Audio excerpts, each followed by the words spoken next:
పెనుగంచిప్రోలు తిరుపతమ్మ తల్లి ఆలయంలో మండల దీక్షల స్వీకరణ కార్యక్రమాలు ప్రారంభమయ్యాయి. దీక్షా మండపం వద్ద గణపతి పూజతో కార్యక్రమం ప్రారంభించి పుణ్యావచనం, మండల దీపారాధన, కలశ స్థాపన చేసి అమ్మవారికి ఆవాహన చేశారు. మాఘశుద్ధ పౌర్ణమికి 41 రోజులు ప్రారంభమయ్యే మండల దీక్ష ఫిబ్రవరి 23 వరకు జరగనుంది.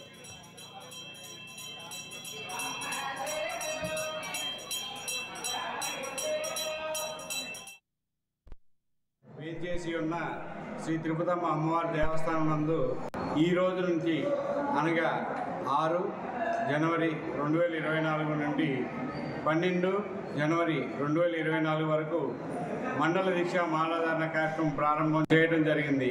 23 ఫిబ్రవరి 2024 అమ్మవారి మాఘశుద్ధ పౌర్ణమి రోజున అమ్మవారి వార్షిక కళ్యాణోత్సవం రోజు దీక్షా స్వాముల తిరుముడి సమర్పణ, మాలా విరమణ, అఖండ జ్యోతి స్థాపన, పెద్ద తిరునాళ్ళ ప్రారంభం కార్యక్రమం చేయడం జరుగుతుంది.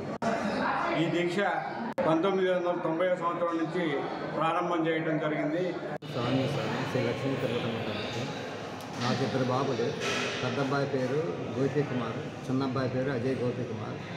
మేము దగ్గర నుంచి 22 సంవత్సరాల నుంచి అమ్మవారిని మాలధారణ చేస్తున్నాం. చిన్నపిల్ల అబ్బాయికి ఏమో 9 సంవత్సరాలు మాలధారణ చేయించారు. పెద్ద బాబుకి ఏమో 6 సంవత్సరాలు. నేను 2 బాబులకి నా అమ్మవారి వారాన్ని బుట్టి రాసు. మాది దాచేపల్లి మండలం, గుంటూరు జిల్లా. 2 పేర్లు మటు అమ్మవారి పేరు పెట్టుకొని నాకు దాచేపల్లి పక్కన గంగిరెడ్డిపాలెం మాసారం అన్నాడు. అక్కడ శ్రీ లక్ష్మీ తిరుపతమ్మ తల్లి గుడి అవుతుంది. ఆ గుడిలోకి వెళ్ళి వారాల లెక్క తిరిగితే మా స్వామికి 3వ వారంలో అమ్మవారి అనుగ్రహం ఉంది. కాబట్టి 2 బాబులు పిలిచే పలికే తల్లి నాకు.